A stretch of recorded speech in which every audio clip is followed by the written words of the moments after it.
Hello everyone, welcome to knowledge mall. तो आज की वीडियो में हम लोग फिर से देखेंगे एनसीईआरटी क्लास 6 हिस्ट्री का अध्याय 8 खुशहाल गांव और समृद्ध शहर से रिलेटेड जितनी भी इंपॉर्टेंट एग्जाम के व्यू से एमसीक्यू हैं उन सारे एमसीक्यू को मैंने दिया है इसमें। तो वीडियो में एंड तक बने रहें और सारे एमसीक्यू को बहुत अच्छे से लगाएं और हो सके तो आप इसे कॉपी पे नोट भी कर सकते हैं। उसके बाद नेक्स्ट होमवर्क के लिए आप अध्याय 9 को जरूर पढ़ लें। अध्याय 9 में है व्यापारी, राजा और तीर्थयात्री। इन्हें आप बहुत अच्छे से पढ़ ले हैं और अगर आप चैनल पर नए हैं तो चैनल को सब्सक्राइब जरूर कर लें, बेल आइकन को भी प्रेस कर लें ताकि वीडियो की नोटिफिकेशन मिलती रहे। तो चलिए स्टार्ट करते हैं। संगम साहित्य निम्नलिखित में से किससे संबंधित है? आंसर है ऑप्शन बी, तमिल से। तमिल की प्राचीनतम रचनाओं को संगम साहित्य कहते हैं। इसकी रचना लगभग 2300 वर्ष पूर्व की गई थी। इन्हें संगम इसलिए कहा जाता है क्योंकि मदुरई के कवियों के सम्मेलनों में इसका संकलन किया जाता था। प्रारंभ में तमिल भाषा के लिए निम्नलिखित में से कौन सी लिपि का प्रयोग किया जाता था? आंसर है ऑप्शन सी, ब्राह्मी लिपि का। प्रारंभ में तमिल भाषा के लिए ब्राह्मी लिपि का प्रयोग किया जाता था। कई बर्तनों पर ब्राह्मी लिपि में अभिलेख मिले हैं, इसलिए इन्हें तमिल ब्राह्मी अभिलेख भी कहा जाता है। निम्नलिखित में से कौन कुषाणों की दूसरी राजधानी रही है? आंसर है इसका ऑप्शन सी, मथुरा।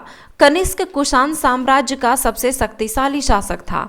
उनके साम्राज्य की राजधानी पुरुषपुर या पेशावर थी। लगभग 2000 वर्ष पूर्व मथुरा कुषाणों की दूसरी राजधानी बनी। मथुरा एक धार्मिक केंद्र भी रहा है। यहाँ बौद्ध विहार और जैन मंदिर हैं। यह कृष्ण भक्ति का एक महत्वपूर्ण केंद्र था। अरिकमेड्डू नामक प्राचीन पत्तन निम्नलिखित में से कहाँ स्थित है? तो अगर हमारे चैनल पर आप करंट अफेयर्स की वीडियो से जुड़े थे और आपको अगर अभी नोटिफिकेशन नहीं आ रहा है तो मैं बता दूं, करंट अफेयर्स के लिए हमने एक अलग चैनल बनाया है करंटपुर के नाम से। डिस्क्रिप्शन में लिंक दिया गया है, वहां से आप उस चैनल को भी सब्सक्राइब कर सकते हैं और अपने डेली करंट अफेयर्स की वीडियो को कंटिन्यू रख सकते हैं, जो कि आपको सभी यूपीएससी से लेकर के ऑल पीसीएस के एग्जाम के लिए काफ़ी हेल्पफुल है। मात्र 10 मिनट में आपको देश विदेश के सारे करंट अफेयर से अवगत करा दिया जाता है। आंसर है इसका ऑप्शन डी, पुदुचेरी।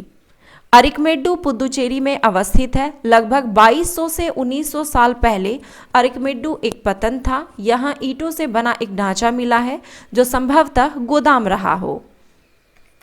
जातक कथाओं का संकलन निम्नलिखित में से किसके द्वारा किया गया था? आंसर है ऑप्शन ए, बौद्ध अनुयायियों के द्वारा। जातक कथाएं वे कहानियां हैं जो आम लोगों में प्रचलित थी। इनका संकलन बौद्ध भिक्षुओं द्वारा किया गया था। उपमहाद्वीप में लोहे का प्रयोग लगभग कब शुरू हुआ था? आंसर है इसका ऑप्शन सी, 3000 साल पहले। उपमहाद्वीप में लोहे का प्रयोग लगभग 3000 साल पहले शुरू हुआ था और ये इस बार 68 बीपीएससी में पूछा गया क्वेश्चन है। दक्षिण भारत तमिल क्षेत्र में बड़ी भूस्वामियों को क्या कहा जाता था? आंसर है ऑप्शन डी, वेल्ला। दक्षिण भारत के तमिल क्षेत्र में बड़ी भूस्वामियों को वेल्ला, साधारण हलवाहों को उनवार और भूमिहीन मजदूर को दास कडेसियार और अदिमई कहलाते थे। प्रारंभ में उत्तरी भारत के गांव का प्रधान व्यक्ति क्या कहलाता था?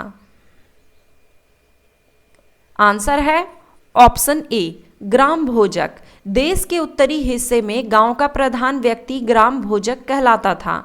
अक्सर एक ही परिवार के लोग इस पद पर कई पीढ़ियों तक बने रहते थे, यानी कि यह पद आनुवांशिक था। तमिल की प्राचीनतम रचना क्या कहलाता था? आंसर है ऑप्शन बी, संगम साहित्य। तमिल की प्राचीनतम रचनाओं को संगम साहित्य कहते हैं। इनकी रचना करीब 2300 साल पहले की गई थी। महापाषाण काल में उत्तर भारत में कपड़ा उत्पादन का प्रमुख केंद्र कौन सा था? आंसर है ऑप्शन सी, वाराणसी। उत्तर भारत में वाराणसी और दक्षिण भारत में मदुरै कपड़ा उत्पादन का प्रसिद्ध केंद्र था। यहाँ स्त्री और पुरुष दोनों काम करते थे। आहत सिक्के के संदर्भ में निम्नलिखित कथनों पर विचार करें और बताएं कि कौन सा कथन गलत है।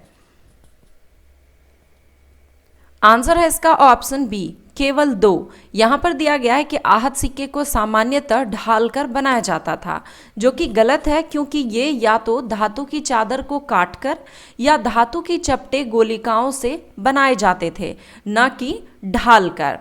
बाकी का ऑप्शन सही है इसमें कि आहत सिक्के सामान्यतः आयताकार, वर्गाकार या गोलाकार होते थे, या सिक्के चांदी या तांबे के विभिन्न आकृतियों के होते थे।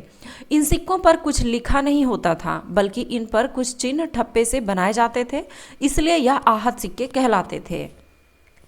मथुरा के अभिलेखों में किनका उल्लेख मिलता है?